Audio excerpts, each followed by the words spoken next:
What's up mga mi? This is your Mommy Riz! And for today's video, nakikita nyo namang nagugupit-gupit ako dyan ng dog food.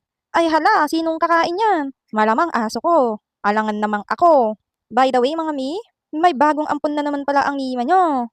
Under observation kasi, kaya ako ginugupit-gupit ang dog food na ipapakain sa kanya. Kung baga, ito daw ay hindi kumakain ng dog food. Kaya naman, eto, tinatsagaan ng Mima nyo. Mas gusto ko kasing naka-dog food silang lahat. Mas convenient kasi gumalaw lalo na't may junakis din ako dito. Hindi rin naman ako namamahalan kasi mas mahal naman talaga kapag magluluto pa ako. Yung tipong pag ayaw nila ng pagkain na niluto ko ay abay papalitan ko, wag naman ganon. Kaya eto, sinubukan ko munang gupit-gupitin na itong dog food. Nang baka naman sa ganon ay magustuhan niya. Plano ko nga pala silang gawan ng separate vlog mga mi. Ipapangalan ko siguro ay Pomski. Masintabi sa nag-super saiyan mga mi ha.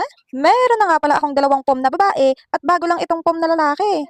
Isa lang ang naman talaga ang plano ko noon at hindi ko alam ba't umabot na sila ngayon sa 3. Plano talaga magparami no?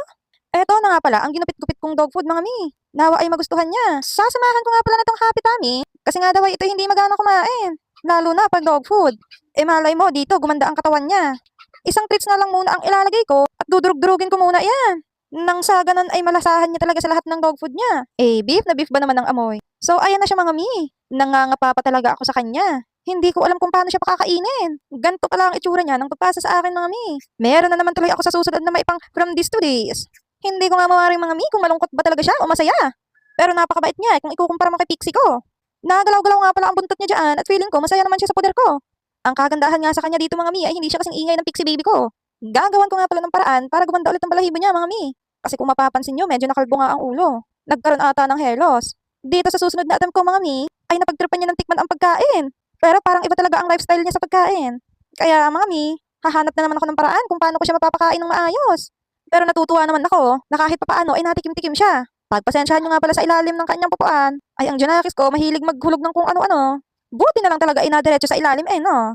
Paunti-unti ko na nga rin siyang nagagamay at kukuha na naman ako ng bagong lalagyanan ng kanyang pagkain. So ayun na nga mga mi, medyo malapad-lapad na iyan. Nang sa ganun, kung kakain siya, ay bahala na siya kung tutungtong siya dyan o hindi. Ililipat ko nga pala muna ang kanyang pagkain dyan sa malapad. Para nga ni ay hindi na mahirapan. Medyo kahit papaano ay gustong-gusto niya na rin naman dyan. Gaya nga ng sabi ko ay nangangapa pa nga ako mga mi. Parehas kaming nag-a-adjust kumbaga. Pasalamat rin naman ako mga mi ay kahit papaano ay nakain na rin siya ng dog food. Paunti-unti pero okay na rin yan. Ito naman si Pixie Baby mga mi. Kung kumain ay akala mo naman ang laki-laki na nga ng pagkainan nila kasi kung makasubsob ay akala mo gutom na gutom. Ito nga pala mga mi, nung bandang huli, kumain na rin siya. Salamat naman. Hinuhulog pa nga dyan ang aking Junaki sa mga nalalaglag na dog food. Buti nga By the way mga mi, sa susunod ko na pala sasabihin bakit nakakulong silang lahat. Makikita nyo naman din dyan ng isang rason kung bakit. So, eto lang ngayon mga mi. I hope masubaybayan nyo ang aking Pomski na vlog. Thank you for watching. Bye!